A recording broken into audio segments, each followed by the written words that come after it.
Umabot sa 75,000 pesos or 5,000 Saudi Riyals ang offer sa ating kabayan.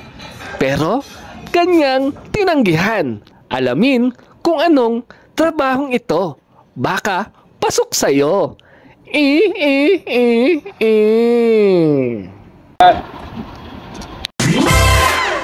Wow! Yes! Back to work tayo, guys. Sumweldo na ba ang lahat? Kasi kung hindi pa, edi wow!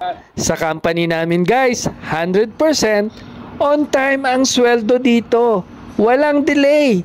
Di uso yan. 5,000 Saudi Riyals or 75,000 pesos na tinanggihan ni kabayan.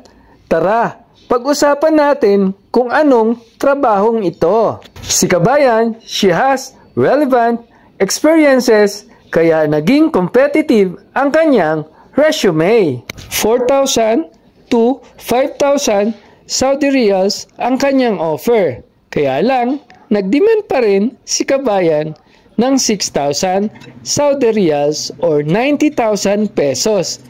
Pero hindi na ito kinaya ng company. Ano nga ba ang trabahong ito?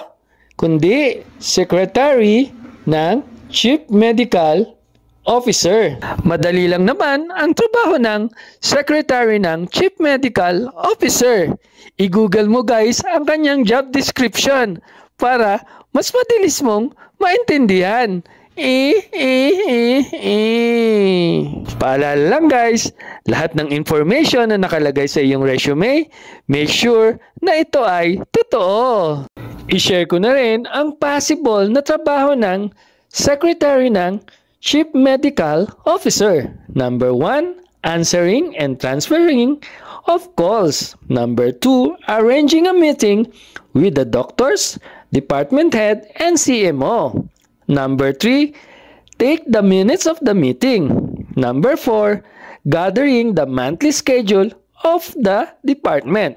Number 5, responsible for the letters and memo correspondence. And number 6, and many other tasks as required by his/her superior. Kung meron kang idadagdag, idagdag mo na para makatulong sa iba. Ang tip na ito guys, i-take note nyo lang. Baka kasi makatulong sa susunod nyong a-applyan. Habibi! Habibi! Come to Riyadh! Ako nga pala, si Medalyon. Habibi, ang tawag nila sa akin. Mag 15 years na dito sa Middle East na laging nagsishare sa inyo ng actual na nangyayari base sa aking experience. Kung hindi ka pa nakapalo, ipalo mo na ako.